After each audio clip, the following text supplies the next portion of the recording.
The unique story of my grandparents' journey started in the year 1995. Both in their 40s, each had gone through a divorce and had grown children. They were set up on a blind date between my granny's friend and my grandpa's business associate. When the time came for the double date, my grandpa Doug was nowhere to be seen.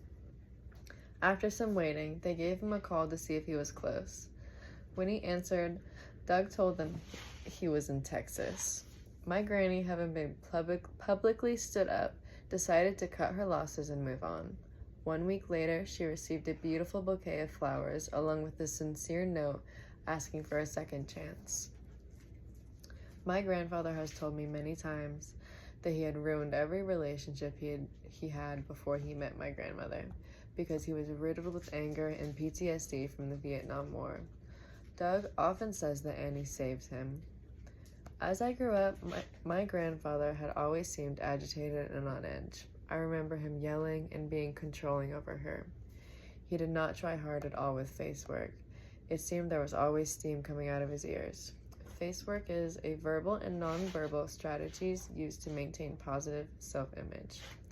He was always stressed, whether it would be over his traveling for his demanding job, or he was worried about the grandkids breaking or ruining things around his house.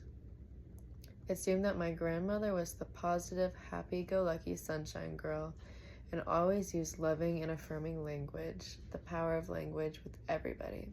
The power of language is how words shape relationships, perception, and identity. While my grandfather was the damaged dark cloud.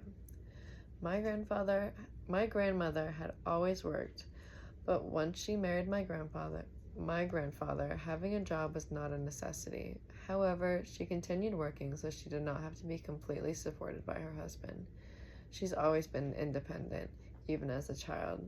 Although she had a job, my grandpa had all the authority. It was always up to him whether people were allowed to come over and when they had to leave. During family gatherings as a child, I remember my grandpa taking my grandma aside and they would get into little spats.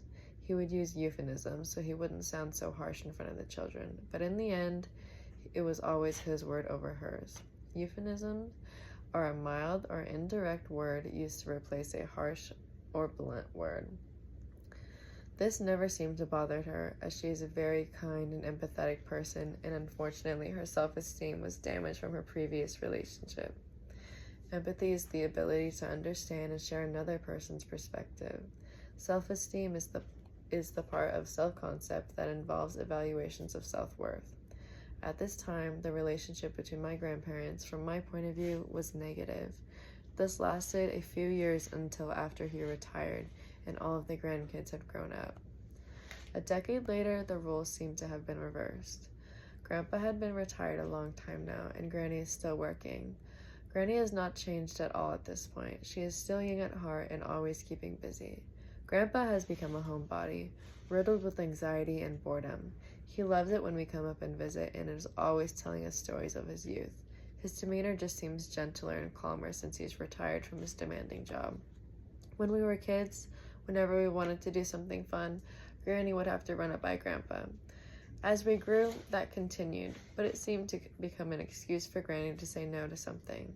As an adult, I can see my grandparents as actual people who've had real lives and frustrations, and I can also see the flawed human behavior on both sides.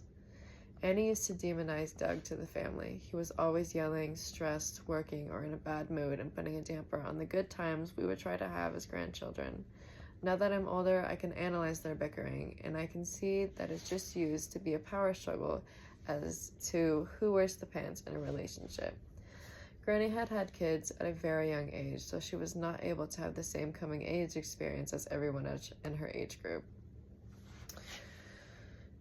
She had to work to provide for her family, whereas my grandfather, a war veteran, had children at the same age, but was not mentally able to be present, loving father, which is something he still regrets to this day. In their bickering, you can see the resentment Granny holds towards Grandpa. Whenever he talks about his past life and all the good memories, she gets visibly irritated and sometimes interjects, saying, "And while you're out having fun, making memories, I was home raising my children." I do think there is love between them. There can even be a playfulness to the bickering at times. But the past relationship between them, I believe, was very unhealthy. He treated my grandmother and her family with respect, but he would take his anger out on her in secret. Now, although there is resentment on my grandmother's side because of this, the relationship seems much happier and healthier than it was previously.